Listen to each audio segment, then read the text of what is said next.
nightmare of schizophrenia is not knowing what's true. Imagine if you had suddenly learned that the people, the places, the moments most important to you were not gone, not dead, but worse, had never been.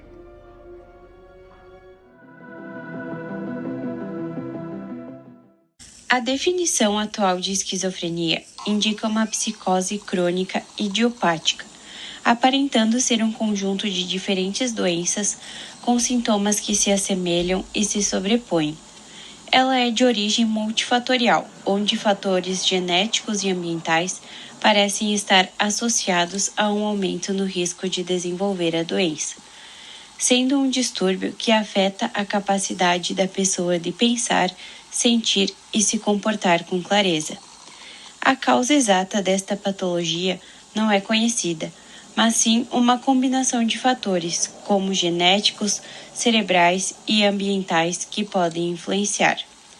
A esquizofrenia é caracterizada por pensamentos ou experiências que parecem não ter contato com a realidade, fala ou comportamento desorganizado e participação reduzida nas atividades cotidianas.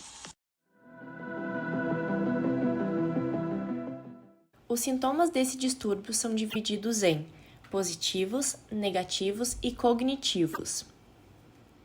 Positivos são os que envolvem o desenvolvimento do comportamento ou padrão de pensamento que não são normalmente presentes, como delírios e alucinações.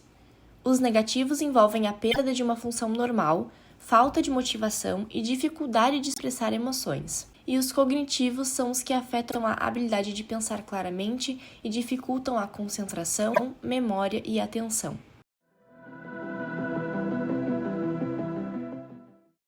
Acredita-se que esse distúrbio possa surgir como resultado da interação de fatores genéticos, cerebrais e ambientais.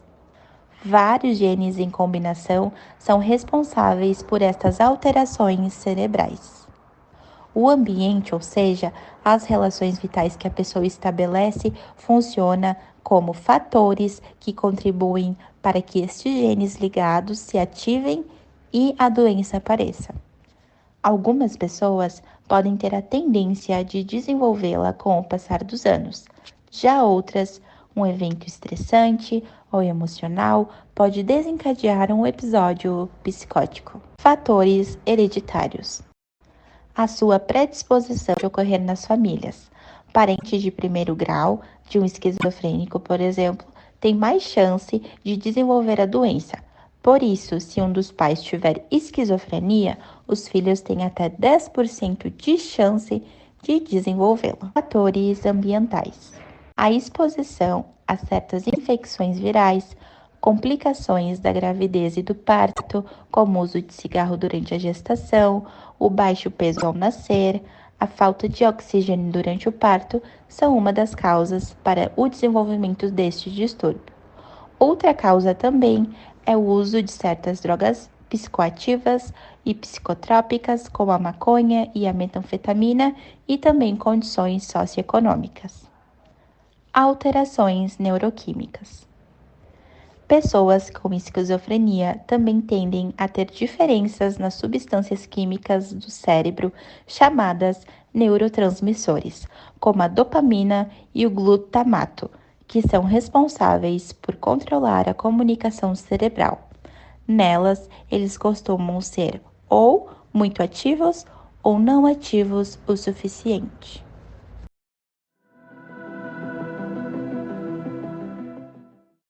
Começando pelas alterações funcionais.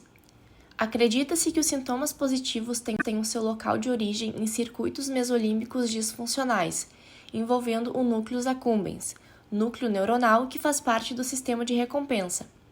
Considera-se que ocorra um aumento expressivo na atividade dos neurônios dopaminérgicos desse sistema. Sabe-se que quando a via dopaminérgica mesolímbica, que controla o sistema de recompensa, tem um grande aumento na atividade desses neurônios, a pessoa começa a apresentar alguns sintomas de delírios e alucinações. Começaram a entender esse circuito após perceberem que drogas de abuso, como heroína, tinham o poder de aumentar a atividade de dopamina nessa via neuronal e de causar os efeitos psicóticos vistos em pessoas que utilizam essas drogas. Outro fato que contribui para essa hipótese de aumento de atividade na via dopaminérgica mesolímbica é que a grande parte dos antipsicóticos atuam reduzindo a atividade de dopamina e possuem como resultado clínico a diminuição dos sintomas positivos da esquizofrenia. Ao contrário do aumento da atividade na via mesolímbica, propõe-se que ocorra uma diminuição dela em outra via, chamada via dopaminérgica mesocortical, muito importante para a atividade do córtex pré-frontal. Resumindo, a atividade da dopamina nessa via mesocortical sobre o córtex pré-frontal faz com que essa parte do cérebro possa exercer o controle inibitório, raciocínio complexo e funções executivas relacionadas à memória. Acontece que a atuação dessa via dopaminérgica mesocortical é modulada pela atividade do neurotransmissor glutamato, ou seja, é como se faltasse o impulso para garantir o controle adequado da atividade do córtex pré-frontal, estando relacionado aos sintomas cognitivos e negativos do distúrbio. O diagnóstico da esquizofrenia é feito a partir dos sinais e sintomas. Não há nenhum tipo de exame de laboratório que permita confirmar o diagnóstico da doença. Geralmente, a esquizofrenia começa a se manifestar por volta dos 20 anos. Em adolescentes, o diagnóstico pode ser mais difícil, pois alguns sintomas são parecidos com sentimentos e situações que podem ser comuns da idade, tais como afastamento de amigos e familiares, baixa no desempenho da escola, dificuldade para dormir, irritabilidade ou humor deprimido e falta de motivação. A esquizofrenia pode ter início inesperado e se estabelecer de imediato. Entretanto, em alguns casos, pode se instalar lentamente e demorar para ser identificada. Mesmo que cada paciente tenha uma sintomatologia própria, a manifestação da doença é grave o suficiente para comprometer a capacidade de trabalho e convívio em sociedade. Sem tratamento, há risco, inclusive, de suicídio. A esquizofrenia não tem cura, e o tratamento vai envolver um planejamento do psiquiatra para acompanhar o paciente e evitar as recaídas ao longo do tempo. A fase aguda é aquela em que o paciente está em crise, com os sintomas aflorados e em invisível sofrimento mental. Nessa época, são indicadas algumas abordagens. Medicamentos antipsicóticos. Esses medicamentos atuam bloqueando os neurotransmissores responsáveis pelos episódios de delírio e alucinação. Uma vez em que os sintomas tenham desaparecido, o tratamento medicamentoso pode ser utilizado para evitar surtos futuros. Internação. Nos quadros em que o paciente se encontra em perigo para si ou para quem convive junto. Na fase da estabilização, além da medicação, o paciente deve ser inserido em um programa de abordagem psicossociais para ajudá-lo a retomar habilidades sociais e diminuir o isolamento. Psicoterapia. Atenua os sintomas e previne novos surtos e ajuda a reinserir o paciente no convívio social. Terapia ocupacional. Terapia voltada para a realização de atividades. Isso ajuda o paciente a recuperar a vontade de se comprometer com alguma atividade, reforçando a organização e criatividade. E grupos de apoio, que contribuem para que os pacientes e familiares troquem experiências e se sintam inseridos em contexto social.